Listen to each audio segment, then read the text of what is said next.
Hello hello hello.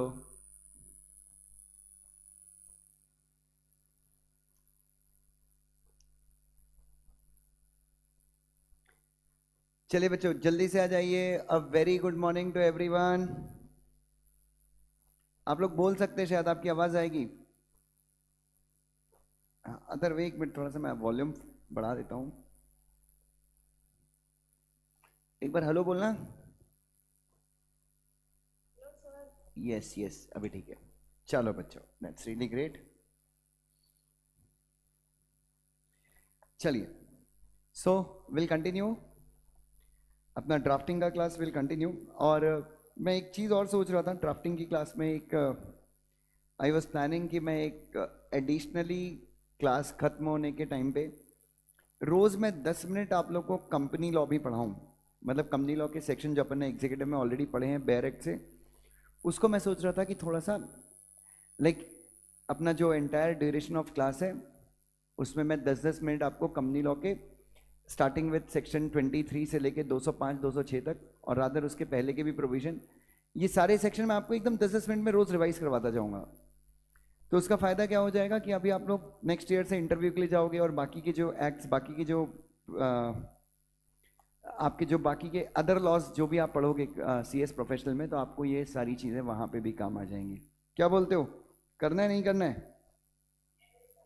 हाँ ठीक है। लेकिन हाँ, तो अभी स्पेशली जो बच्चे बाहर के हैं जिन्होंने एग्जीक्यूटिव अपने से नहीं पढ़ा है, प्लीज़ आप लोग इस टाइप का एक मैनुअल ऑर्डर कर दीजिए। This is Taxmann manual.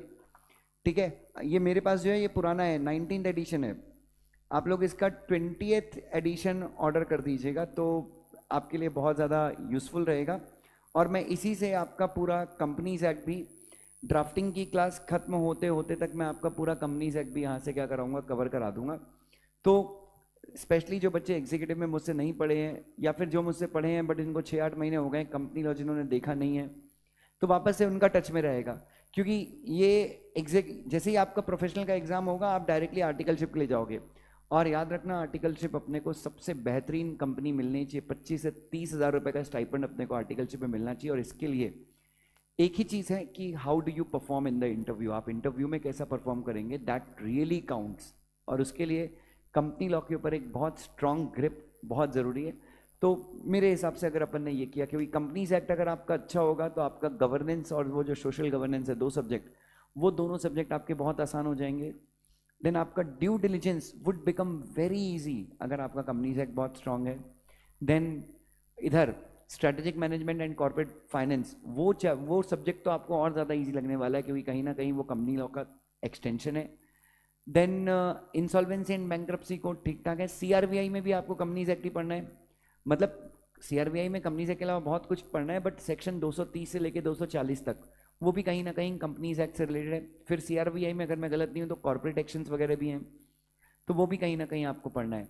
Then आपके इंसॉल्वेंसी एंड बैंक्रप्सी कोड में, सुनो ध्यान से, आईबीसी में आपका स्ट्राइकिंग ऑफ वाला पूरा चैप्टर है जो आपने एग्जीक्यूटिव में पढ़ने बैरेक्ट से पढ़ा था 248 से 252 तक, वो पूरा आप कहाँ पे पढ़ने वाले हैं बच्चों? That entire thing you are going to cover in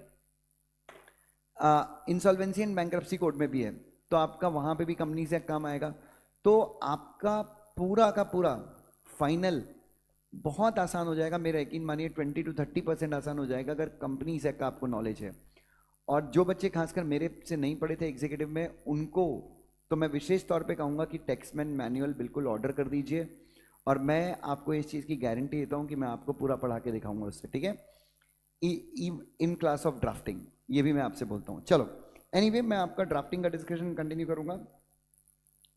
last lecture में अगर आपको याद है मैं क्या बता रहा था आपको? हाँ जी, लास्ट लेक्चर, अरे भूल गए क्या? ड्राफ्टिंग का मीनिंग पढ़ रहे थे और अपन, यस, एक minute, just a minute, yes, मैं नोट्स खोल लेता हूँ एक बार। सब लोगों ने नोटबुक्स ले ली? 200-200 पेजेस की दो नोटबुक? That's really great.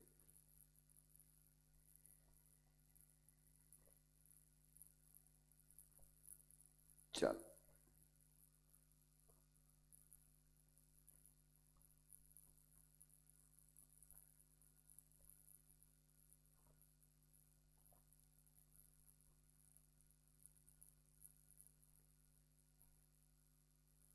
चलिए बच्चों, सो बेसिकली हम ड्राफ्टिंग की मीनिंग देख रहे थे और मैंने आपको कहा था कि what exactly is the meaning of drafting. क्या था ड्राफ्टिंग का मतलब? कुछ नहीं बच्चों, drafting is writing, drafting is writing. But drafting आप क्यों करते हैं? Because you want to create legal relations between the parties. आप पार्टीज के बीच में लीगल रिलेशन क्रिएट करना चाहते हैं। आप लिखते हैं पर आप लीगल लैंग्वेज का यूज करते हैं। You right but you right, हाँ भाई लेट हो गया, ओके प्लीज कम। सो आप लिखते हैं बट आप लिखते लिखते लीगल लैंग्वेज का ध्यान रखते हैं। आप लिखते हैं पर आप आंख बंद करके नहीं लिख देते कि जो लिखना है मैं लिख दूं, नहीं। आप जो लिख रहे हैं उसको कोर्ट में भी प्रोड्यूस किया जा सकता है एज एन एविडेंस। आप जो लिख रहे हैं that is not just a writing, that is a legal writing, that is a legal writing, उसका लीगल इस्तेमाल भी होने वाला है। तो ये राइटिंग को हम क्या कहते हैं बच्चों? This writing, to this writing we refer, हम इसको रेफर करते हैं as drafting. I hope that makes a sense. So drafting का डेफिनेशन क्लियर हुआ सबको? हाँ जी बच्चों। सो इधर देखो, वेरी नाइस। सो ड्राफ्टिंग का फीचर्स लिख लेंगे अपन। नेक्स्ट जो है फीचर्स ऑफ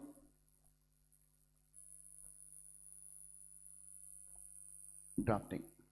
ड्राफ्टिंग के फीचर्स क्या क्या हैं बच्चों?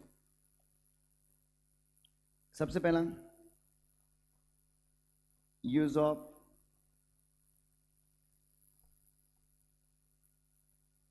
Legal language. दूसरा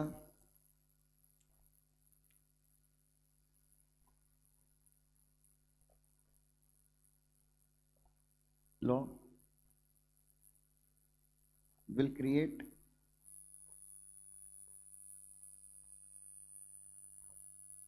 relations between the parties। अच्छा, ये जरूरी नहीं है कि हर ड्राफ्ट लीगल रिलेशन क्रिएट करे। हाँ, ये जरूरी नहीं है कि हर ड्राफ्ट, ये जरूरी नहीं है भैया कि हर ड्राफ्ट क्या करे? लीगल रिलेशन क्रिएट करे। यस, जैसे मिनट्स लीगल रिलेशन भी क्रिएट कर सकता है। मिनट्स जो है वो लीगल रिलेशन क्रिएट कर सकते हैं। और इवन अगर मिनट्स लीगल रिलेशन क्रिएट नहीं करता तो भी उसका लीगल यूसेज है। क्या है? लीगल यूसेज है। ठीक है, will create legal relation between the parties और विल हैव अ लीगल, एक मिनट अलग पॉइंट में लिख देते हैं।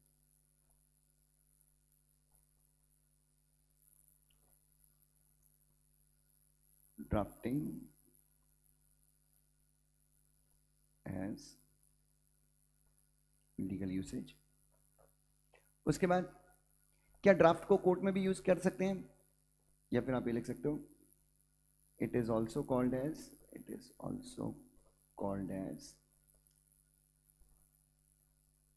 N art of preparing legal documents. आप ये भी बोल सकते हो कि क्या है बच्चों, ये ड्राफ्टिंग क्या है बच्चों? Drafting is also called as an art of preparing legal documents. ठीक है, चलिए उसके बाद आप अगर नोट्स में देखेंगे तो आपको नोट्स में एक लाइन दिखेगी, a proper understanding of drafting cannot be realised. बच्चों ध्यान से देखिए, नोट्स में एक लाइन देखिए, आप ड्राफ्टिंग की प्रॉपर अंडरस्टैंडिंग को रियलाइज नहीं कर सकते। कब तक नहीं कर सकते? जब तक नेक्सस का मतलब क्या होता है? Very nice. जब तक रिलेशन बिटवीन लॉ, फैक्ट्स मतलब जिस सिचुएशन, जिस रीजन के चलते आप ड्राफ्ट कर रहे हो, and the language is fully understood and accepted. तो कब तक आप अच्छा ड्राफ्ट नहीं कर सकते बच्चों? दीदी आप अच्छा ड्राफ्ट कब तक नहीं कर सकते? अ good draft can be made only when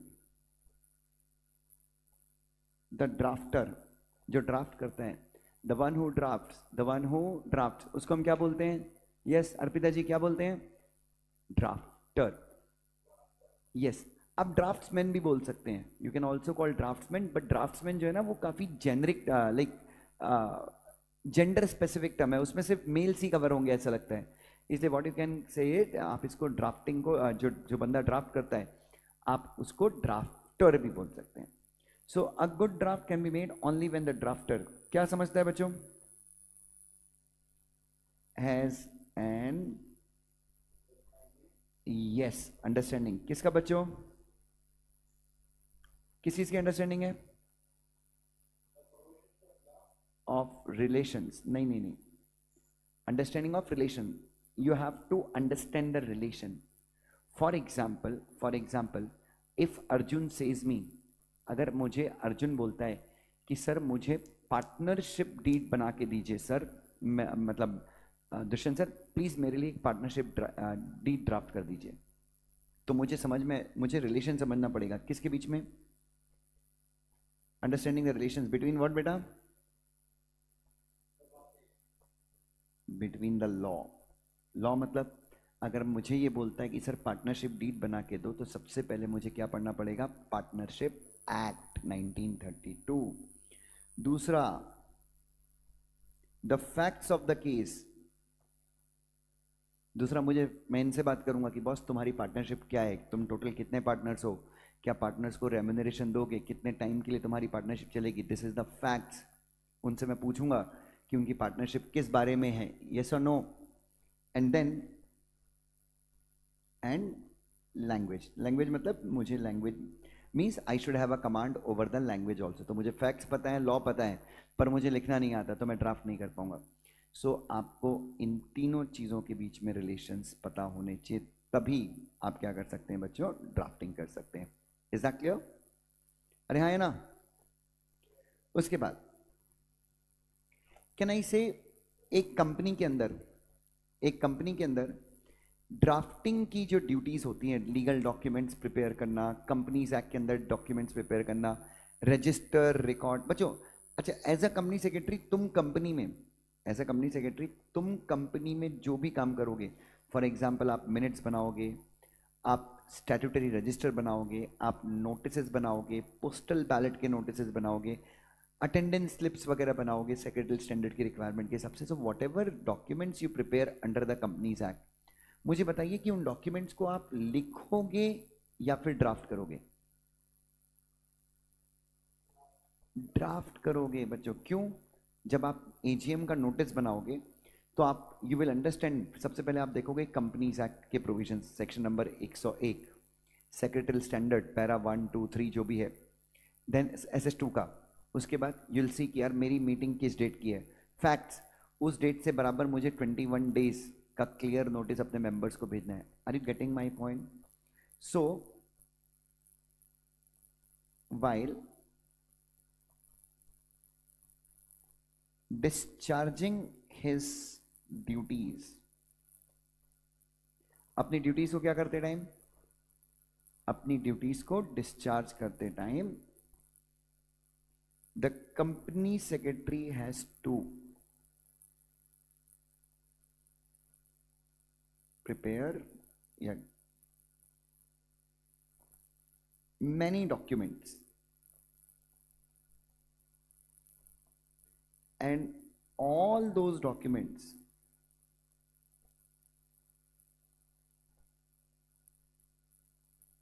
require,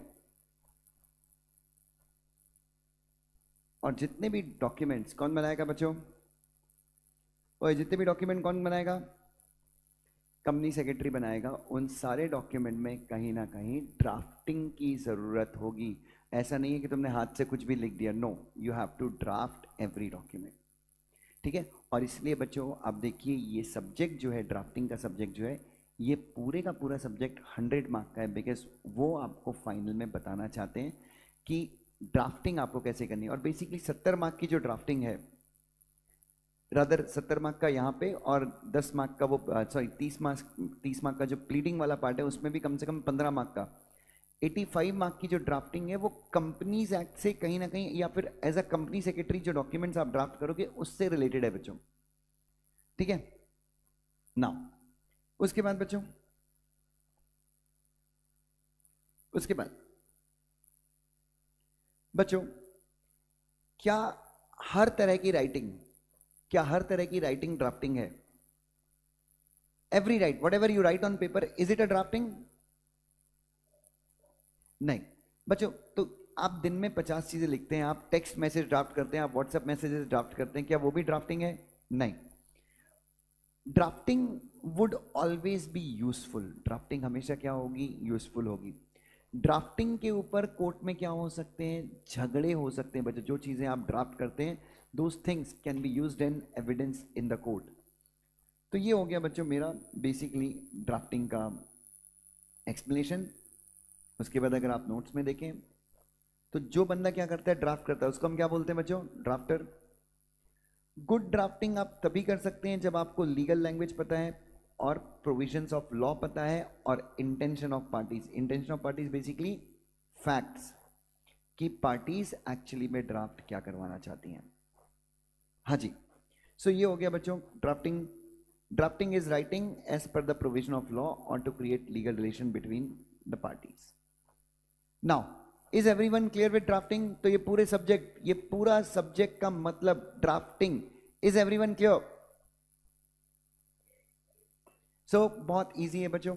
drafting is an art of preparing legal documents. Drafting is writing keeping in mind the provisions of laws बच्चों। और आप अपने मन से इसके अलावा भी आप समझ गए हो। इसके बाद अगर आपको अपने मन से भी कोई डेफिनेशन लिखनी है तो भी आप लिख सकते हो बच्चों ड्राफ्टिंग के बारे में, ठीक है। नाउ अगला जो पार्ट है मैं आपके साथ डिस्कस करूंगा नेक्स्ट डेफिनेशन है that is convincing.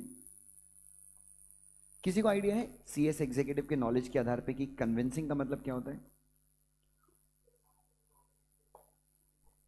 Very nice, very nice, very nice. और किसी को कुछ आइडिया है कन्विंसिंग?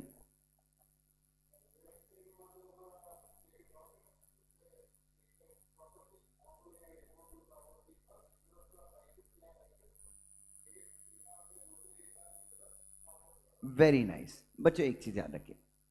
सो कन्विंसिंग में एक जो ट्रांजैक्शन ऑलरेडी हो चुका है, उसको हम सिर्फ रिकॉर्ड करते हैं। जैसे फॉर एग्जाम्पल मैं अर्जुन को अपनी प्रॉपर्टी किराए पे दे चुका हूँ। Like we have discussed everything, we have discussed the terms and condition, he has paid me the token, उसने मेरे को टोकन दे दिया है, फर्स्ट महीने का रेंट दे दिया है, सिक्योरिटी डिपॉजिट दे दिया है, he has given me everything. So और मैंने अपना घर अर्जुन को दे दिया है। So we would record the transaction, कहाँ पे? एक पीस ऑफ पेपर पे। उसको हम बोलते हैं conveyancing. Conveyancing is the term, sorry बेटा, मूवेबल प्रॉपर्टी से, yes I was about to say this. बच्चों अब जो एक्चुअल डेफिनेशन ऑफ कन्विंसिंग है उसमें यह कहा गया है कि convincing is a document that we prepare to transfer movable or immovable property। Same transfer of property एक में भी हमने पढ़ा था एग्जीक्यूटिव में, और मैंने एग्जीक्यूटिव में ही बताया था और मैं आज भी बताऊंगा कि कन्विंसिंग इज द टर्म जो बिल्कुल मूवेबल प्रॉपर्टी के लिए भी यूज होती है, बट इसको हम 90% केसेस में, इनफैक्ट अपने सिलेबस में भी कन्विंसिंग टर्म को यूज किया गया है with regard to immovable properties. Yes, immovable properties, भले वहां पे लिखा है तो उससे कोई फर्क नहीं पड़ेगा। So what is convincing? हाँ जी, कन्विंसिंग का मतलब मैं क्या लिखूं? Yes, it is a document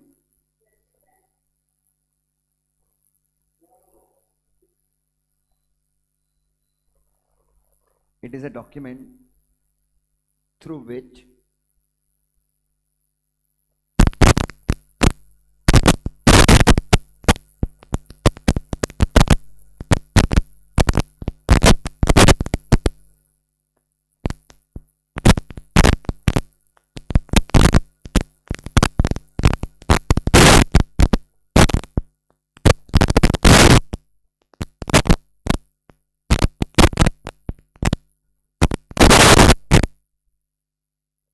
hello, हाँ, कन्विंसिंग।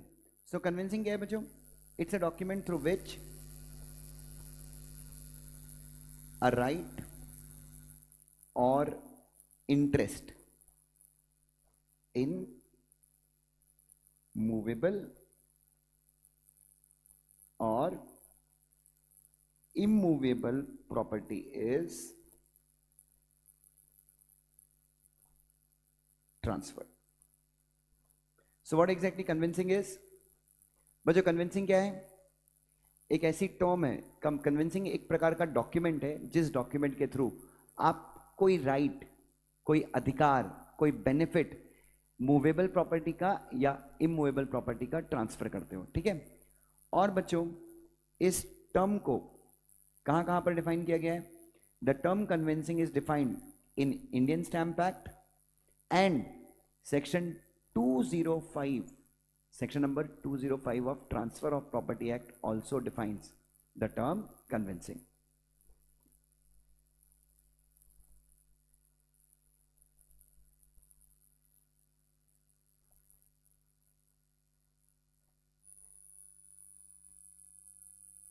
मेरी शक्ल कुछ अजीब सी दिख रही है बच्चों?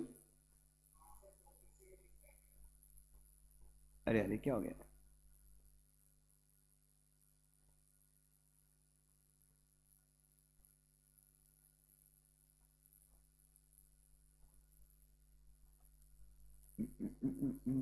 एक मिनट, ठीक है। तो अभी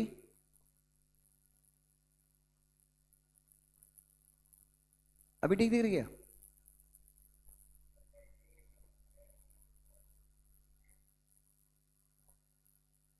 एक मिनट रुक, अभी देखते हैं। अभी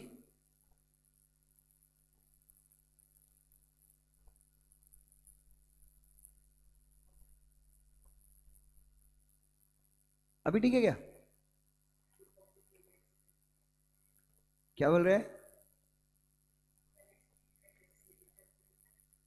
अरे यार अभी हमारा नया क्लासरूम रेडी हो रहा है, कल कल परसों में रेडी हो जाएगा, बस नए क्लासरूम में जाना है।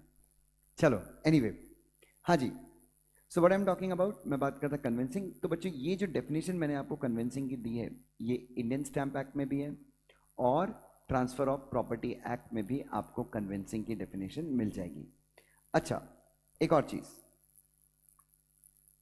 कन्विंसिंग में क्या होता है बच्चों? कन्विंसिंग में दो पार्टीज अग्री करती हैं कि वो ट्रांसफर करेंगी, या फिर ट्रांसफर ऑलरेडी हो चुका होता है, बस आप उसको रिकॉर्ड करते हो। हाँ जी, what happens in convincing? Exactly, transaction has already taken place, ठीक है? So in the documents relating to convincing,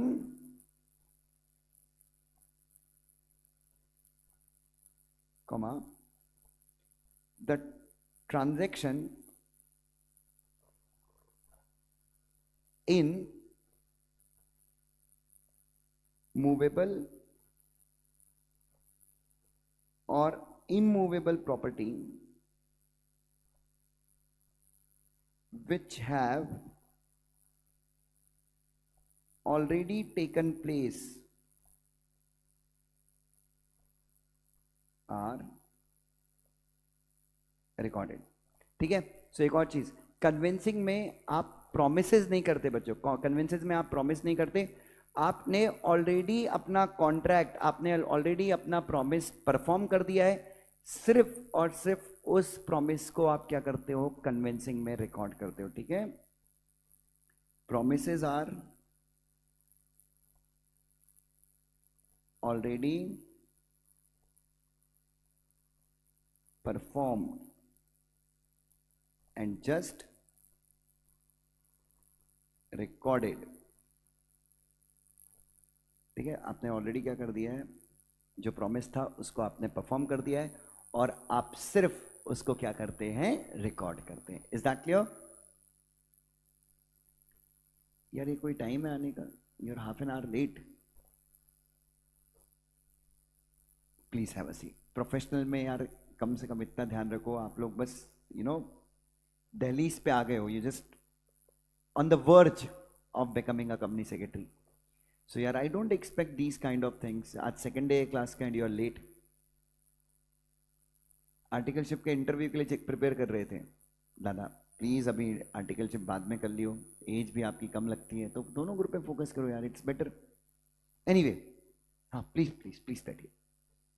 हाँ जी, सो इधर देखिए, if you could see conveyancing includes, conveyancing के अंदर क्या आएगा? Sale, mortgage, charge, lease, covenant. Covenant का मतलब होता है terms and conditions. Declaration relating to transfer of any right in immovable property. In conveyancing, we just record the transfer that has already taken place. In terms of conveyance, there should be transfer between two or more living persons, and there shall be no involvement of deceased person. So basically, जब मैं बात करूं, किसकी बात करूं? When I talk about conveyancing, conveyancing can take place only between two living persons. ठीक है, एक पॉइंट और लिख लेंगे. It takes place between two और मोर लिविंग पर्सन्स. ठीक है, ओके, दैट्स ग्रेट. ये क्वेश्चन इंस्टीट्यूट ने कई बार एग्जाम में पूछा है, पुराने एग्जाम्स में, लाइक जो ओल्ड सिलेबस के जो एग्जाम होते थे. और ये सेम ही है बच्चों, ड्राफ्टिंग और कन्विंसिंग में ज़्यादा डिफरेंसेस, या लाइक ड्राफ्टिंग के ओल्ड सिलेबस और नए सिलेबस में ज़्यादा डिफरेंस नहीं है. So what is the difference between drafting and convincing? Can someone let me no? दादा, ड्राफ्टिंग और कन्विंसिंग के बीच में डिफरेंसेस क्या है?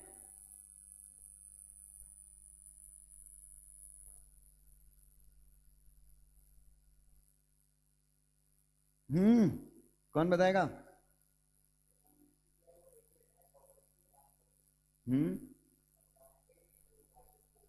Very nice. कैन आई से drafting has wider scope, convincing का स्कोप क्या है? वाइडर है या नैरो है? Yes, it has narrow scope. एक और चीज बच्चों, क्या आपको नहीं लगता ड्राफ्टिंग एक जनरल टर्म है? Drafting is what? Specific term और जनरल टर्म? जनरल टर्म है बच्चों. आप कोई भी डॉक्यूमेंट ड्राफ्ट कर सकते हो, आप मिनट्स ड्राफ्ट कर सकते हो, आप नोटिस ड्राफ्ट कर सकते हो, आप पार्टनरशिप डीड ड्राफ्ट कर सकते हो, आप इनफैक्ट कन्विंसिंग भी ड्राफ्टिंग है. कन्विंसिंग भी क्या है? ड्राफ्टिंग है. क्योंकि बच्चों जब आप इमूवेबल प्रॉपर्टी ट्रांसफर करने के अग्रीमेंट्स बनाओगे तो लीगल प्रोविजंस को ध्यान में रखोगे, लिखोगे, तो क्या ना इसी even convincing is the part of drafting. हाँ है ना? सो दूसरा पॉइंट हो जाएगा, ड्राफ्टिंग जो है एज अ, सॉरी मैं फिर से वही लिख रहा था, drafting is a general term.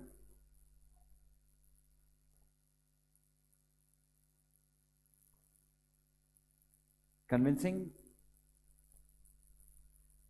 it is a which term? Convincing is a specific term. उसके बाद हाँ, can I say every convincing is also a drafting? हाँ या ना?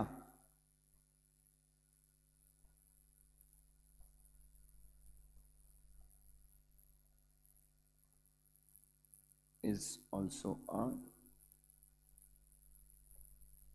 drafting. बच्चों क्या मैं ये बोल सकता हूं कि हर कन्विंसिंग ड्राफ्टिंग है? हाँ या ना? हाँ, क्योंकि ड्राफ्टिंग में भी, एक मिनट, कन्विंसिंग मैं बोल रहा हूं हर कन्विंस मतलब फॉर एग्जांपल सेल डीड, आप प्रॉपर्टी को सेल कर चुके हो और उसके लिए अपन डीड बना रहे हैं. कैन आई से सेल डीड भले ही कन्विंसिंग है, but can I say it is a drafting as well? क्योंकि आप लिखोगे, आपको अग्रीमेंट तो ड्राफ्ट करना ही पड़ेगा, या मतलब आपको डीड तो ड्राफ्ट करनी पड़ेगी. यस और no? So every convincing is also a drafting. Then every, very nice, every drafting is not convincing. Yes, हर एक drafting convincing नहीं है. What more? और कुछ?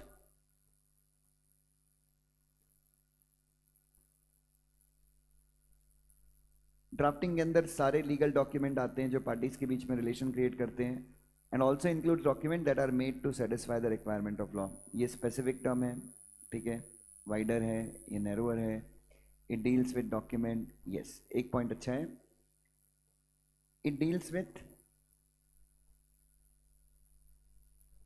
Documents.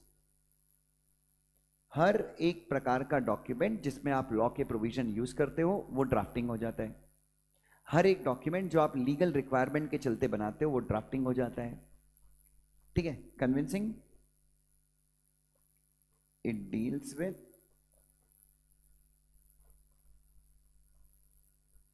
Documents that relate to, वही कन्विंसिंग किससे रिलेट करता है? कन्विंसिंग उन डॉक्यूमेंट से रिलेट करता है जो किससे रिलेट करते हैं? Transfer of properties between living person. चलिए, यस।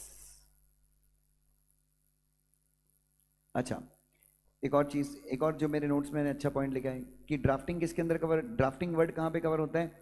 ड्राफ्टिंग शब्द हर एक लॉ के लिए रेलिवेंट है। हर एक लॉ, चाहे वो कंपनीज एक्ट हो, सेबी एक्ट हो, हर एक एक्ट में ड्राफ्टिंग शब्द का यूज होता है। बट कन्विंसिंग शब्द का यूज कौन से एक्ट में होगा? हाँ जी, ट्रांसफर ऑफ प्रॉपर्टी एक्ट में यूज हो। Yes, transfer of property act और स्टैंप एक्ट। स्टैंप एक्ट तो फालतू में ही ड्राफ्टिंग शब्द को अपने में ले रहा है। क्यों ले रहा है? क्यों? क्योंकि स्टैंप एक्ट को तो कन्वेंस के ऊपर क्या लगाना है? स्टैंप ड्यूटी लगाना है, इसलिए, ठीक है। सो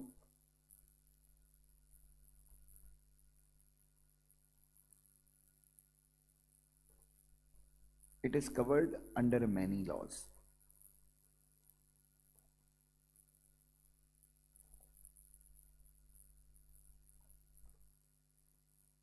Discovered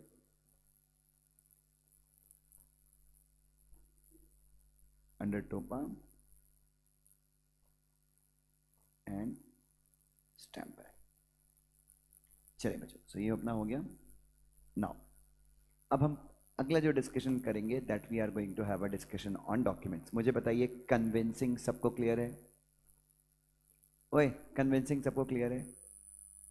cell deed, purchase deed, mortgage deed, lease deed, exchange deed, ये सब क्या है बच्चों? कन्विंसिंग है। Agreement to sell a property, agreement to sell a property, क्या ये ड्राफ्टिंग है या कन्विंसिंग है? Yes, agreement to sell a property conveyancing नहीं है, because you are just making an agreement to sell, you are making a promise. Convincing में promise नहीं होता, कन्विंसिंग में ट्रांजैक्शन हो जाता है, you just record the transaction. I hope that makes sense. Clear है क्या सबको? हाँ जी दीदी, दैट्स रियली ग्रेट। इधर फेस टू फेस वाले, दैट्स ग्रेट। चल, नाउ अगला जो मेरा आपके साथ डिस्कशन है, that is on document. Yes, अभी जो डॉक्यूमेंट शब्द है, इसके लिए आप मेरे जैसा चाहे तो चार्ट बना सकते हैं, कहां कहां पर डिफाइंड है। सो सबसे पहला 3 clause 18 of, yes, general clauses act.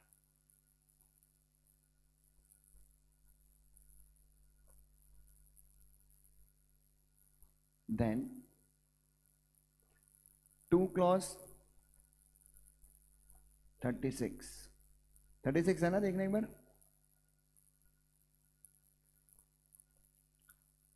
2 clause 36 of companies act, yes correct है।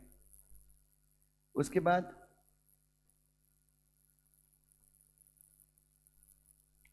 2 clause 22AA of IT act. तीन जगहों पे डॉक्यूमेंट शब्द डिफाइंड है, और एक जनरल डेफिनेशन, और एक है जनरल डेफिनेशन। सो मुझे बताइए व्हाट इज डॉक्यूमेंट आपके हिसाब से? हाँ, एक मैं अपने हिसाब से डॉक्यूमेंट, फिर देखो डॉक्यूमेंट आगे जाके ड्राफ्टिंग बनता है। सो हर ड्राफ्ट डॉक्यूमेंट है, बट हर डॉक्यूमेंट ड्राफ्ट नहीं है। समझ में आ रहा है क्या मैं क्या बोल रहा हूं? When any matter is expressed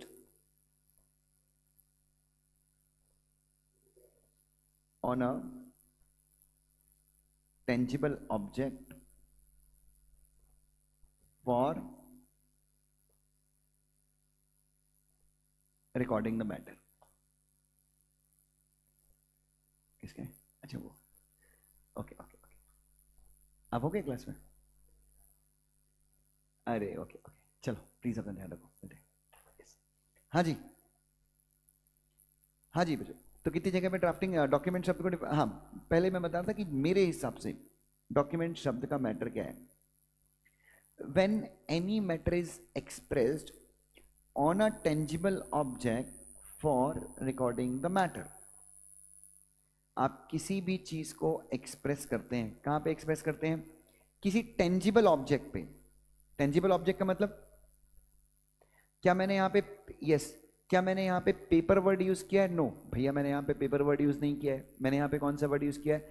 tangible object. Express करना मतलब जाहिर करना। एक्सप्रेस करने का मतलब क्या होता है बच्चों? जाहिर करना। सो किसी टेंजिबल ऑब्जेक्ट पे आप किसी मैटर को उकेरते हो, आप लिखते हो। अच्छा, मैंने ये भी नहीं बोला कि लिख रहे हो, मैंने लिखा है एक्सप्रेस करते हो। एक्सप्रेस करते हो मतलब जरूरी नहीं है कि यू जस्ट राइट, आप ड्रॉ भी कर सकते हो। आप ड्रॉ भी कर सकते हो, आप किसी लिपि का भी यूज कर सकते हो, लिपि के द्वारा भी लिख सकते हो। यू हैव टू एक्सप्रेस, ताकि वो फ्यूचर रेफरेंसेस के लिए क्या हो सके? यूज हो सके। तो वो जो डॉक्यूमेंट है क्या बन जाएगा, या वो जो मैटर है जिस चीज के ऊपर आपने लिखा है वो बन जाएगा डॉक्यूमेंट। कैन अच्छा, वो आप में से कई लोगों ने देखा होगा कि जो पुराने हिंदू मंदिर हैं, तो अगर आप मंदिरों में जाएं तो वहाँ की जो वहाँ मंदिरों में जो पत्थर होते हैं उनके ऊपर बहुत सारे श्लोकास वगैरह लिखे होते हैं। आपने शायद ऑब्जर्व किया होगा। बेटा किया क्या ऑब्जर्व? आप खजुराहो भी गए हो, दैट्स ग्रेट। तो देखा है वहां पे? यस। तो क्या जो शिलालेख बोलते हैं, उसको क्या बोलते हैं? शिलालेख। वेलम नहीं नहीं, वेलम तो चमड़े का होता है। जो चमड़े का पेपर बनता था पहले उसको वेलम बोलते थे। ठीक है। सो पत्थरों पे भी जो चीज लिखी जाती है, क्या आप कहना इसे वो पत्थर भी डॉक्यूमेंट है? हाँ या ना बच्चों? जस्ट टेल मी यस और नो। यस। तो अगर आप कोई चीज पत्थर पे लिखते हैं बच्चों, एक सिंपल भाषा, ड्राफ्टिंग का सॉरी डॉक्यूमेंट का मतलब आप कोई भी मैटर किसी भी वस्तु पे, वो पेपर भी हो सकता है, वेलम, वेलम का मतलब चमड़े का पेपर जो पहले यूज होता था जिसपे वो मोर पंख से लिखते थे, आप वेलम पे भी लिख सकते हो। ठीक है।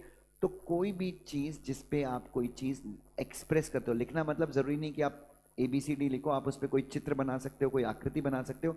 और वो आप इसलिए कर रहे हो क्योंकि आप उस आकृति को, आप अपने एक्सप्रेशन को रिकॉर्ड करना चाहते हो, ताकि वो फ्यूचर के रेफरेंसेस के लिए क्या हो सके? यूज हो सके। तो डॉक्यूमेंट क्या कहलाएगा? जो आपने लिखा है या जिस पे आपने लिखा है, जिस पे आपने लिखा है that will become document. Is that clear? और एक और चीज याद रखना, हर डॉक्यूमेंट ड्राफ्ट नहीं बनता, हर डॉक्यूमेंट ड्राफ्ट नहीं बनता, बट हर ड्राफ्ट कहीं ना कहीं डॉक्यूमेंट होता है। हर डॉक्यूमेंट क्या नहीं बनता? ड्राफ्ट नहीं बनता। क्योंकि हर डॉक्यूमेंट, आप जैसे मैं ये जो लिख रहा हूँ, ये जो मैंने आपको इतना लिखवा के दिया है, ये क्या है बच्चों? ये डॉक्यूमेंट जरूर है, बट मैं इसको ड्राफ्ट नहीं कहूँगा, क्योंकि मैं ये किसी लीगल रिक्वायरमेंट के चलते नहीं लिख रहा हूँ, मैं आपको समझाने के लिए लिख रहा हूँ। ठीक है। सो एक minute, is that clear to everyone? दीदी, दादा, एवरीवन, दादा, आप लोगों को क्लियर है क्या? चलो, अब हम देखते हैं कि जनरल क्लॉज एक्ट में क्या बताया गया डॉक्यूमेंट का मतलब बच्चों। सेम चीज ही बताई गई है।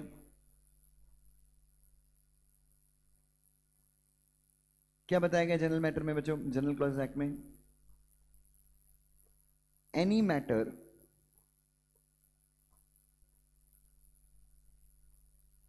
रिटन और एक्सप्रेस्ड, कोई भी मैटर जिसको आप लिखते हैं या फिर क्या करते हैं, एक्सप्रेस करते हैं, ठीक है। बाय यूज ऑफ व्हाट बेटा? By use of words, letters,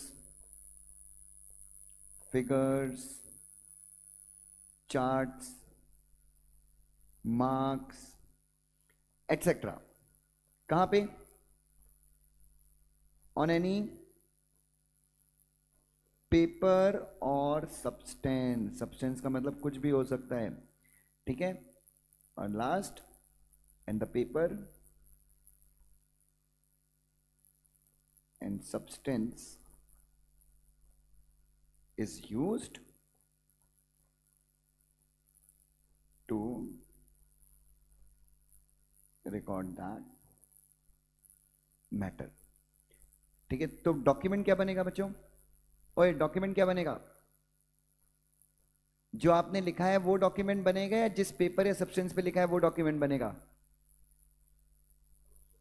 yes, such paper और सब्सटेंस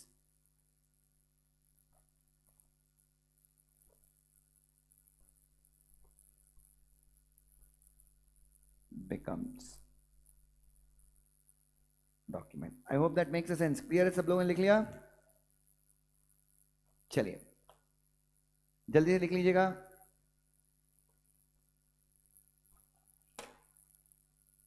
अथर्व तो मेरी हैंडराइटिंग देख रहा है कि नहीं भाई?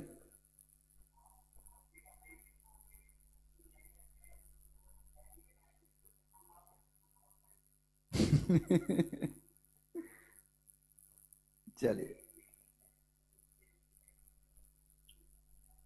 क्या बोल रहा है?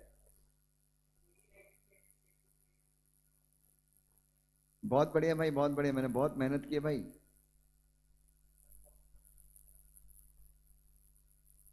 जो एग्जिस्टिंग बच्चे हैं उनको तो लग रहा होगा कि वो स्वर्ग में ही आ गए हैं ऐसी हैंडराइटिंग देख के। No no, I have literally work, like I have really practised, मतलब मैंने बहुत प्रैक्टिस की अपनी हैंडराइटिंग को सुधारने के लिए। थोड़ी स्पीड कम हो गई है, ठीक है, कुछ गुड है तो कुछ बैड है। मेरी स्पीड काफ़ी कम हो गई, कोई प्रॉब्लम नहीं है, बट आप लोग को समझता नहीं तो वो मेरे को रिपीट करने में उतना टाइम चला जाता था। चलो लिख लिया? चले, कंपनीज एक्ट आपका फेवरेट एक्ट, इसमें क्या गया है, इसमें क्या बताया डॉक्यूमेंट का मतलब?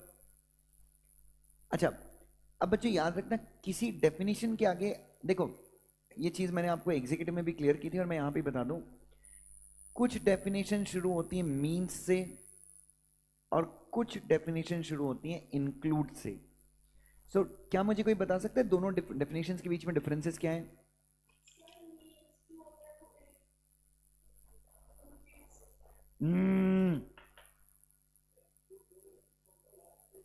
मीन्स जो डेफिनेशन होती है ना वो रेस्ट्रिक्टिव डेफिनेशन होती है। कौन सी होती है? रेस्ट्रिक्टिव। जैसे for example company means a company registered under this act, और मतलब तो जो मीन्स में बताया गया है उसके अलावा कुछ भी नहीं।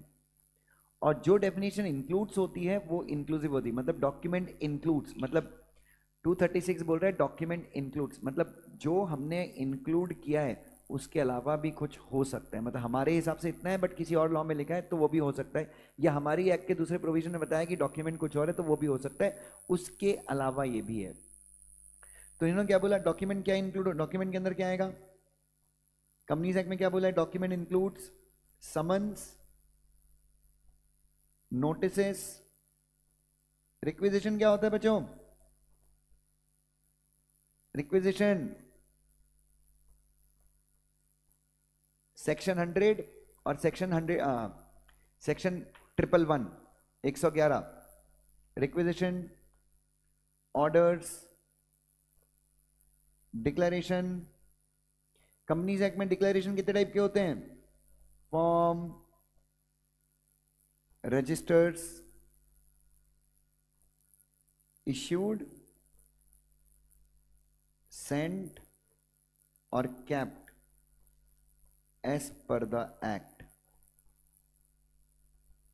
सो कंपनीज एक्ट के अंदर जो डेफिनेशन है वो इंक्लूसिव डेफिनेशन है। कंपनीज एक्ट बोल रहा है कि summons, notices, requisition, orders, declaration. Companies act के अंदर दो डिक्लेरेशन होते हैं, एक होता है सिर्फ डिक्लेरेशन और एक होता है डिक्लेरेशन सपोर्टेड विद एफिडेविट, ठीक है। सो ये दो डिक्लेरेशन कंपनीज एक्ट के अंदर आप देते हैं। फॉर्म्स, रजिस्टर जो आप मेंटेन करते हैं, ये सारी चीज़ें जो इश्यू होती हैं, भेजी जाती हैं या फिर मेंटेन की जाती है कंपनीज एक्ट के प्रोविजंस के हिसाब से, इसको हम डॉक्यूमेंट कहते हैं, ठीक है। और उसके बाद इनकम टैक्स एक्ट क्या बोल रही है, लिखा आपने 2 क्लॉज 36,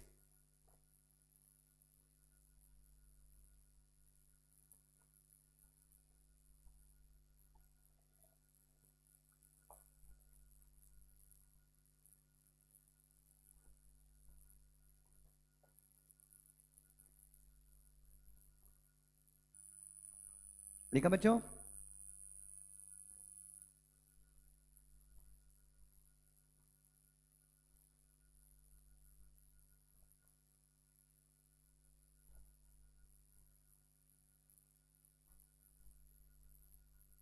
और इनकम टैक्स एक्ट बोलती है कि document includes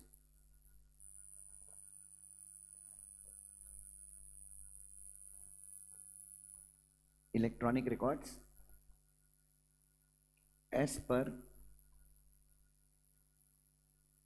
IT act 2000। So income मतलब इनकम टैक्स एक्ट भी क्या बोल रही है, इंक्लूड्स, मतलब इनकम टैक्स एक्ट के अंदर जो डॉक्यूमेंट बताए गए हैं वो तो हैं ही डॉक्यूमेंट, बट उसके अलावा आईटी एक्ट के अंदर, आईटी एक्ट के अंदर जो इलेक्ट्रॉनिक रिकॉर्ड बताए गए हैं वो भी क्या है, डॉक्यूमेंट हैं। Now what is the meaning of electronic record? Electronic record का मतलब क्या होता है, as per IT act,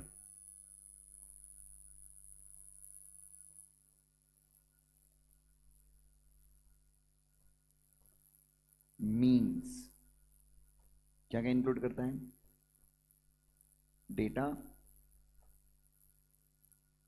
records और data generated, then image, sound,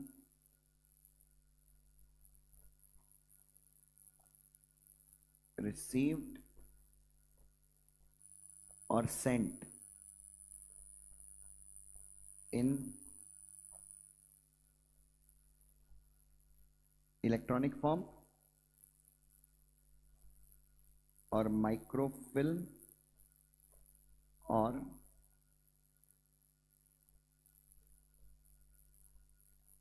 computer generated माइक्रोफिच। एक बार लिख लीजिए जल्दी से।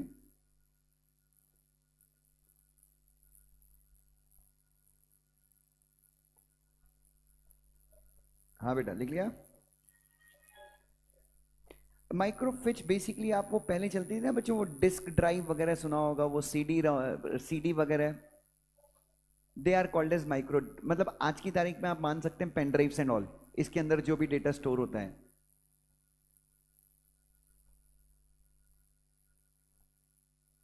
Chips, basically chips. तो ये हो गया बच्चों अपना डॉक्यूमेंट का सारा लीगल चीज हो गई बच्चों अपने डॉक्यूमेंट की। ना लिखा सब लोगों ने? अरे has everyone written? That's really nice, that's really nice. So ये हो गए बच्चों अपने डॉक्यूमेंट। अब बच्चों इतना कुछ पढ़ने के बाद, इतना कुछ पढ़ने के बाद, नाउ टेल मी, एक और next question, what is writing? What is writing? हाँ जी, व्हाट इज राइटिंग?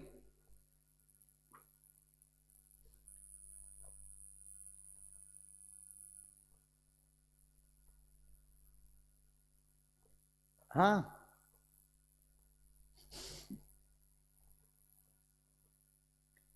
अबे बोलो राइटिंग क्या है?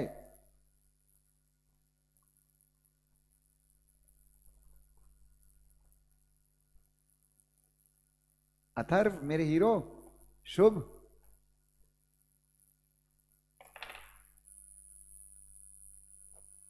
70 नंबर लाना है अपने को ड्राफ्टिंग में, उसके उससे कम नहीं लाना है।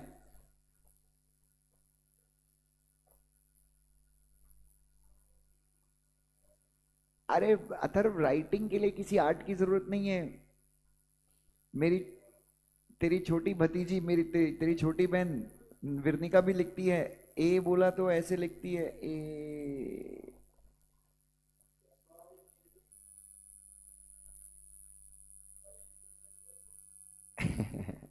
सो राइटिंग मीन्स, तो लिखो,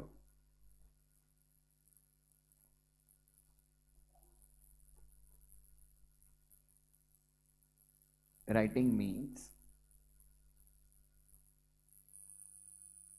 writing anything which may or may not be useful, or may or may not have a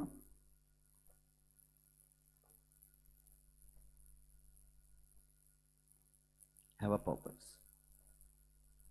तो राइटिंग का मतलब होता है कुछ भी लिखना, राइटिंग का मतलब होता है कुछ भी पेन का यूज करके या किसी और पेंसिल, किसी भी तरीके का यूज करके कुछ भी लिखना, जिसका पर्पस हो सकता है, जिसका पर्पस नहीं हो सकता, जो यूजफुल हो सकता है, जो यूजफुल नहीं हो सकता। Writing also includes scribbling. Scribbling का मतलब क्या होता है बच्चों? अरे what is the meaning of scribbling? हाँ जी, सॉरी,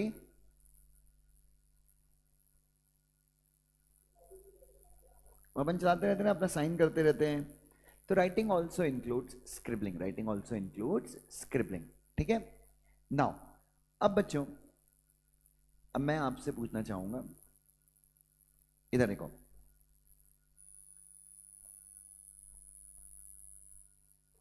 राइटिंग और डॉक्यूमेंट्स में डिफरेंस बताओ।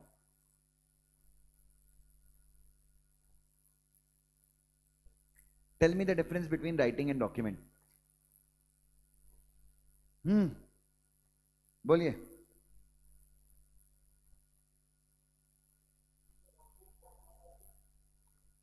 सॉरी, डॉक्यूमेंट, अच्छा ओके। सबसे पहला writing, may or may not be useful, document always useful. दूसरा, may or may not have purpose. यहां पे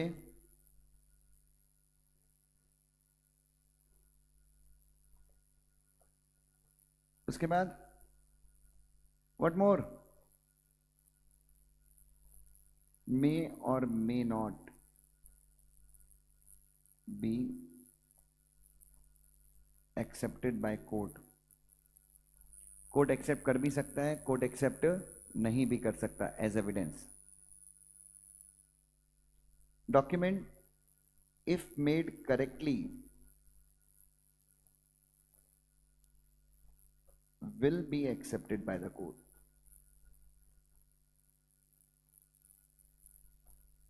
बच्चों, क्या हर राइटिंग डॉक्यूमेंट बनती है?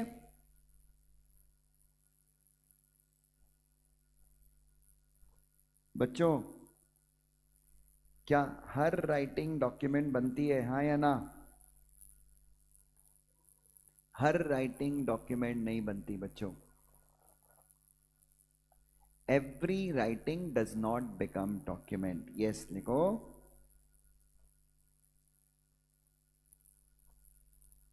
Every writing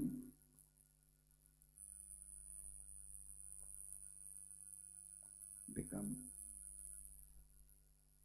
document, but every document.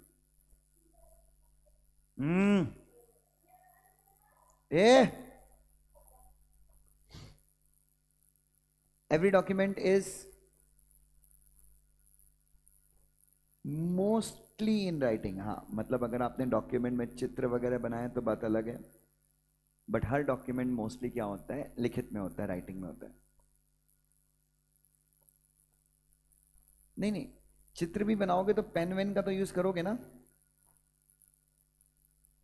Every document is in writing. ठीक है. सो राइटिंग, एक बार इंस्टीट्यूट ने आई थिंक 2-3 साल पहले क्वेश्चन पूछ लिया था राइटिंग और ड्राफ्टिंग के बीच में, सॉरी राइटिंग और डॉक्यूमेंट्स के बीच में, और बहुत सारे बच्चे डॉक्यूमेंट्स लिख नहीं पाए थे. अच्छा, क्या राइटिंग को किसी पर्टिकुलर लॉ में डिफाइन किया गया है? नहीं.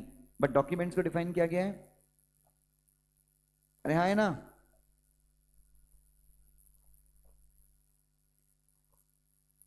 Term writing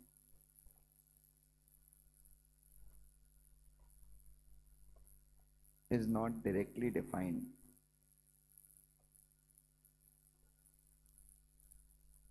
in any law.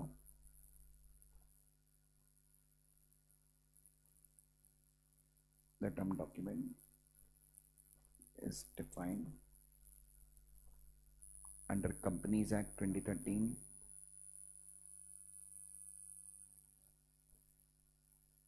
General Clauses Act. क्या है ये जनरल क्लॉजेस एक्ट का? 1892 है क्या?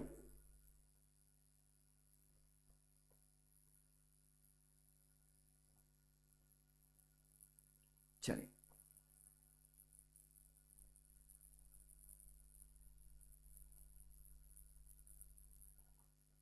डन.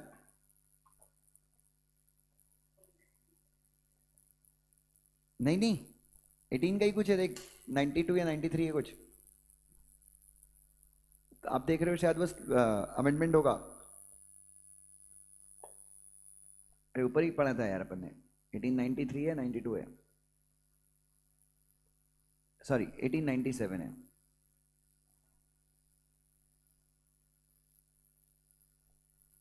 चलिए, सो ये चीज आप ध्यान में रखेंगे. ठीक है, लिख लिया सब लोगों ने?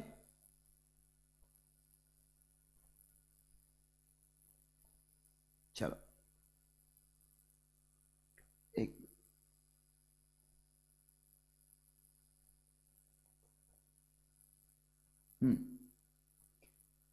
इधर आइए बच्चों. कुछ अपने नोट्स में मैंने डॉक्यूमेंट के बारे में एडिशनल चीजें भी लिखी हैं. An inscription on a metal plate और stone is a document. A caricature is a document. Caricature भी क्या है बच्चों? Document. Thus document is a paper और other material thing affording information, proof और एविडेंस ऑफ एनीथिंग. बच्चों, so बच्चों, अगर आप मेटल के ऊपर कुछ लिखते हो, अगर आप कैरिकेचर ड्रॉ करते हो, तो वो भी क्या है बच्चों? डॉक्यूमेंट है. What is caricature? दादा, कैरिकेचर क्या होता है? अरे वो अपन कार्टून नहीं बनाते कई बार, वो न्यूज में आता है, आपने ममता बनर्जी का कोई कार्टून बना दिया और उसके ऊपर लिख दिया useless chief minister. Mamata Banerjee को लग गया बुरा और उसने सीधे कोर्ट में तुम्हारे खिलाफ केस कर दिया डिफेमेशन का. कैरिकेचर क्या होता है? किसी इंसान का कार्टून वगैरह बनाना. किस नियत से? एंटरटेनमेंट की नियत से, हंसाने की नियत से. तो वो सब भी क्या होगा बच्चों? डॉक्यूमेंट होगा. All deeds are document. Now अगला जो डिफरेंस, अगला जो मैं आपके साथ डिस्कशन करूंगा, वो करूंगा किसके ऊपर? What are deeds. कोई मुझे बता सकता है डीड्स क्या होती हैं? हाँ जी, डीड्स. डीड्स मैंने आपको बता दिया. राइटिंग क्या है, सब कुछ मैंने आपको बता दिया. मैं अब आपसे पूछ रहा हूं व्हाट डीड्स आर.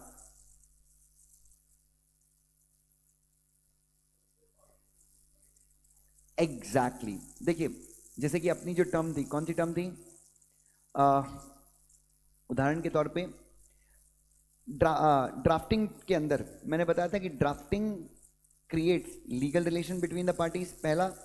और दूसरा, ड्राफ्टिंग अगर लीगल रिलेशन क्रिएट नहीं भी करती तो भी उसका लीगल यूसेज तो होता है। जैसे कंपनी के जो नोटिस होते हैं, एजीएम के नोटिस, ये लीगल रिलेशन क्रिएट करे ना करे, ठीक है, इसके ऊपर भी चर्चा हो सकती है। मिनट्स, आपके नोटिसेस कि ये लीगल रिलेशन क्रिएट करते नहीं करते, इसके ऊपर भी चर्चा हो सकती है।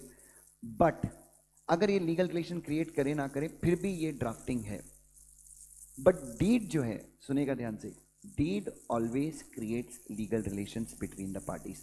तो डीड बेसिकली ड्राफ्टिंग की एक ब्रांच है। डीड क्या है बच्चों? ड्राफ्टिंग की एक ब्रांच है। जैसे ड्राफ्टिंग की एक ब्रांच हो गई कन्विंसिंग, ठीक है, ड्राफ्टिंग एक ब्रांच क्या हो गई? कन्विंसिंग। वैसे ही एक ब्रांच आप मान लीजिए ड्राफ्टिंग की डीड है। So all deeds are document, ठीक है बच्चों, ये थोड़ा सा मैं आपको आगे मैं आपको एक्सप्लेन करूंगा। अभी documentary evidences as such is an important piece of evidence which the court and tribunal take judicial cognizance। cognizance मतलब भाई, cognizance का मतलब क्या होता है? कंसीडर करना। उसको क्या करना बच्चों? कंसीडर करना। सो डॉक्यूमेंट्री एविडेंसेस के ऊपर कोर्ट क्या कर सकते हैं? रिलाय कर सकते हैं। Documents can be accepted in the court और कोर्ट उनको रेलिवेंट मान सकते हैं। फिर ये हो गया डिफरेंसेस किसके बीच में बच्चों? राइटिंग और डॉक्यूमेंट के बीच में क्या हो गया? आपका डिफरेंस हो गया। Writing includes scribbling, but document का हमेशा क्या होगा? पर्पस होगा। राइटिंग कोर्ट एक्सेप्ट कर सकता है, नहीं कर सकता है? डॉक्यूमेंट्स कोर्ट हमेशा एक्सेप्ट करेगा। राइटिंग का स्कोप वाइडर है, राइटिंग का स्कोप वाइडर है, क्योंकि तुम कुछ उल्टा सीधा लिखो वो भी राइटिंग है, तुम यूजफुल लिखो वो भी राइटिंग है। Drafting is also writing. चलिए बच्चों, सो ये सारा हमारा डिस्कशन हो गया। नाउ अगला जो डिस्कशन मैं आपके साथ करूंगा that is difference between contract and convincing. अगला जो मैं आपके साथ डिस्कस करूंगा that is the difference between what बेटा?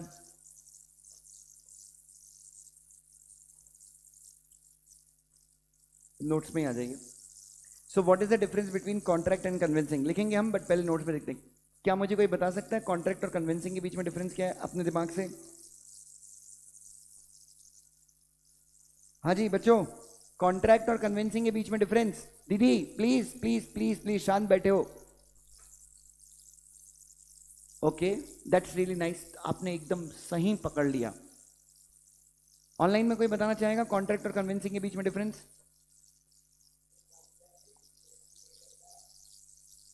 देखो, कॉन्ट्रैक्ट बेसिकली एक ही मैं आपको सबसे बड़ा एडवांटेज डिफरेंस बताऊंगा। कॉन्ट्रैक्ट में you make a promise, contract में you make a promise, but convincing में there is no scope of promise. Convincing में जो ट्रांजैक्शन ऑलरेडी हो चुके हैं, you just record those transactions. Yes और नो बच्चों? अरे हाँ है ना? यस। कॉन्ट्रैक्ट को डिफाइन किया गया है इंडियन कॉन्ट्रैक्ट एक्ट में, ये यहाँ पे इंडियन स्टैम्प एक्ट और ट्रांसफर ऑफ प्रॉपर्टी एक्ट में। यहाँ पे प्रॉमिस टू परफॉर्म किया जाता है, यहाँ पे कोई प्रॉमिस नहीं होता। जो ट्रांजैक्शन ऑलरेडी हो चुका है सिर्फ उसको हम क्या करते हैं? रिक्रिएट कर देते हैं, रिकॉर्ड कर देते हैं। कॉन्ट्रैक्ट में फ्यूचर राइट्स क्रिएट होते हैं। अगर मैं आपके साथ, जैसे मैंने आपके साथ कॉन्ट्रैक्ट किया है कि मैं आपका सिलेबस खत्म कराऊंगा, तो फ्यूचर राइट है कि अगर मैं फ्यूचर में like I have made a promise कि मैं सिलेबस खत्म कराऊंगा। हाँ, हालांकि आपने अपना कॉन्ट्रैक्ट परफॉर्म कर दिया, आपने फीस दे दी है, बट स्टिल प्रॉमिस तो है, मैंने प्रॉमिस किया है। यहां पर कन्विंसिंग में क्या होता है बच्चों? फ्यूचर राइट्स होते हैं क्या? कन्विंसिंग में बच्चों फ्यूचर राइट्स नहीं होते, क्योंकि कॉन्ट्रैक्ट जो है वो ऑलरेडी परफॉर्म हो चुका है, हम सिर्फ रिकॉर्ड करते हैं। तो जो ऑलरेडी पार्टी के राइट्स हैं उनको क्या करते हैं हम? We just change. ओनरशिप पहले आपके पास थी, वो मेरे पास आ चुकी है, तो एग्जिस्टिंग राइट जो पार्टीज के थे वो ऑल्टर हुए हैं और हमने उनको रिकॉर्ड किया है। Example agreement to sale, example sale deed. अच्छा, कॉन्ट्रैक्ट जो बेसिकली है, हाँ जी, कॉन्ट्रैक्ट क्या है बच्चों? The contract that has been perform by both the parties to contract is referred as executed contract. The concept of convincing is the part of executed contract. Basically बच्चों contract जो होता है वो एग्जीक्यूटेड भी होता है और एग्जीक्यूटरी कॉन्ट्रैक्ट भी होता है। एग्जीक्यूटरी मतलब जो कॉन्ट्रैक्ट अभी परफॉर्म नहीं हुआ है, जिसमें कहीं ना कहीं कॉन्ट्रैक्ट का परफॉर्मेंस पेंडिंग है, कहीं ना कहीं कॉन्ट्रैक्ट की जो परफॉर्मेंस है वो पेंडिंग है, तो वो कौन सा कॉन्ट्रैक्ट है? एग्जीक्यूटरी। तो कॉन्ट्रैक्ट जो है वो एग्जीक्यूटेड हो सकता है और एग्जीक्यूटरी भी हो सकता है। एग्जीक्यूटेड मतलब दोनों पार्टीज ने परफॉर्म कर दिया, और एग्जीक्यूटरी मतलब एक पार्टी ने परफॉर्म किया, दूसरी पार्टी ने परफॉर्म नहीं किया, या फिर दोनों पार्टीज ने परफॉर्म नहीं किया। कॉन्ट्रैक्ट दोनों हो सकता है, बट याद रखिए कन्विंसिंग क्या होगा? कन्विंसिंग क्या होगा बच्चों? कन्विंसिंग कंपल्सरली एग्जीक्यूटेड होगा, क्योंकि दोनों पार्टीज ने अपना अपना पार्ट क्या कर दिया है? परफॉर्म कर दिया है। तो ये आपको ध्यान में रखना है। सो आप नोट्स में थोड़ा सा लिख लीजिएगा, एक जगह लिख लीजिएगा कॉन्ट्रैक्ट,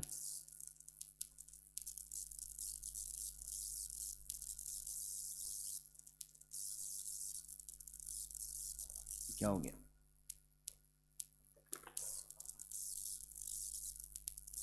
और एक जगह पे लिख लीजिएगा, अरे लिखो भाई कॉन्ट्रैक्ट लिखो एक जगह, और एक जगह लिखो कन्विंसिंग। ठीक है?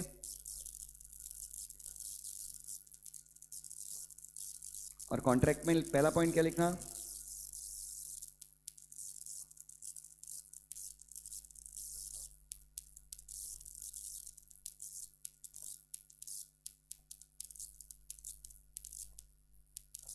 कॉन्ट्रैक्ट में फर्स्ट पॉइंट लिखना, promises are made। यहां पे फर्स्ट पॉइंट लिखना, transaction that has already taken place is recorded। transaction that has already taken place is recorded। किसके अंदर कवर्ड है? ये होता है कॉन्ट्रैक्ट एक्ट के अंदर कवर्ड। ये किसके अंदर कवर्ड होता है? ट्रांसफर ऑफ प्रॉपर्टी एक्ट के अंदर कवर्ड होता है। अच्छा, अगर कॉन्ट्रैक्ट परफॉर्म नहीं होता तो आपको रेमेडीज हैं।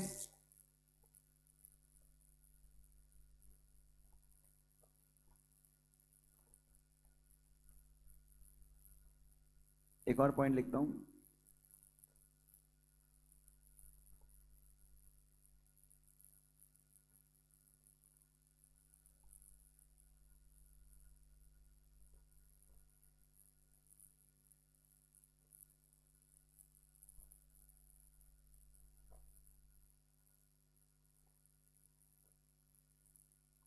बच्चों अगर कॉन्ट्रैक्ट परफॉर्म नहीं होता तो there are remedies under contract act.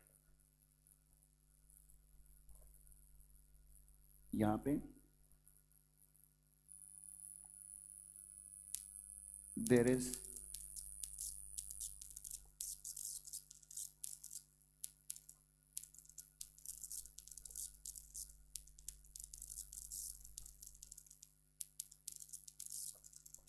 यहां पे लिखना there is no question of non performance.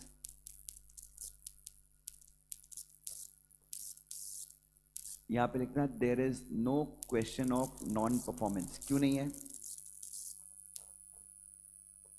ओए कन्विंसिंग में, यस कन्विंसिंग में लिखना there is no question of non performance. क्यों? As the transaction is already performed.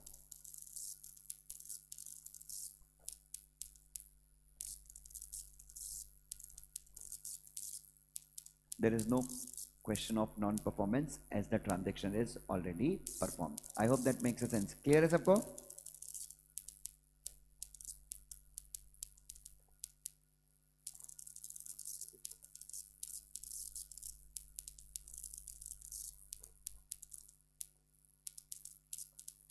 चलिए बच्चों,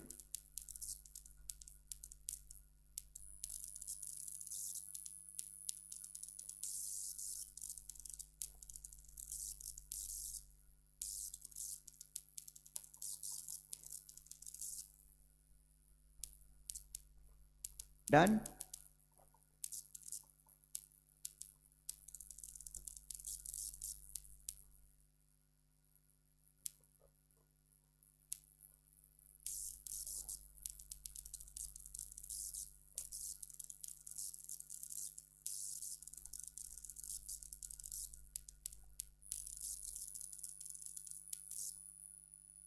लिख लिया?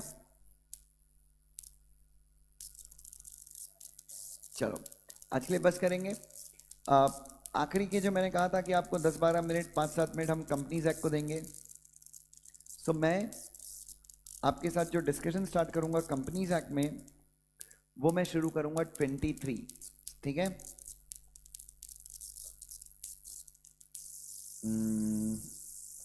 बैरेक्ट है आप लोग के पास? That's great. तो एक बार बैरेक्ट में खोलिएगा सेक्शन 23।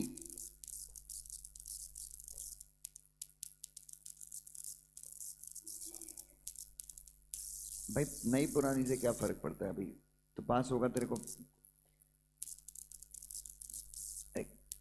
मैं बोल रहा हूँ मैं गिफ्ट कर दूंगा, तू पास होगा, फिर मैं बोलूंगा कितना छोटा गिफ्ट होगा यार, तू सीएस बनेगा और मैं इतना छोटा सा गिफ्ट तेरे को दूंगा। चलो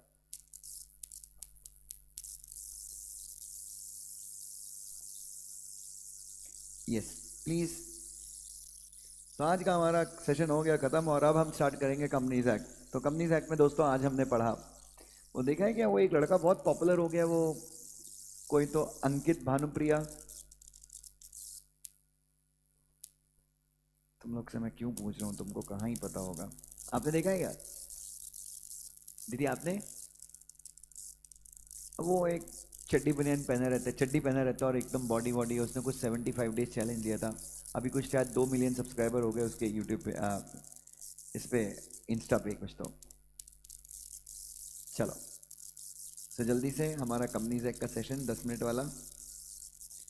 यस, तो पहले मैं सेक्शन 23 से स्टार्ट करूंगा एंड देन मैं सारे सेक्शन कवर करूंगा एंड देन वापस से मैं शुरू के 1 से लेके 22 तक खत्म करूंगा। तो सबसे पहले बैरेक्ट सेशन, और ये सेशन मात्र 5 या 6 मिनट का होगा ताकि आपके जो सेक्शंस हैं वो आपके कवर होते रहें। तो बच्चों कंपनीज एक्ट का सेक्शन 23, इधर देखो, कंपनीज एक्ट का सेक्शन 23 से लेके सेक्शन 42, ये बेयर एक्ट के हिसाब से चैप्टर 3 में आता है।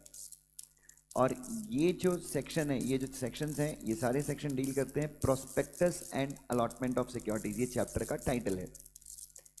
सेक्शन 23 जो है वो बेसिकली 2 चीज़ों के बारे में डिस्कस करता है,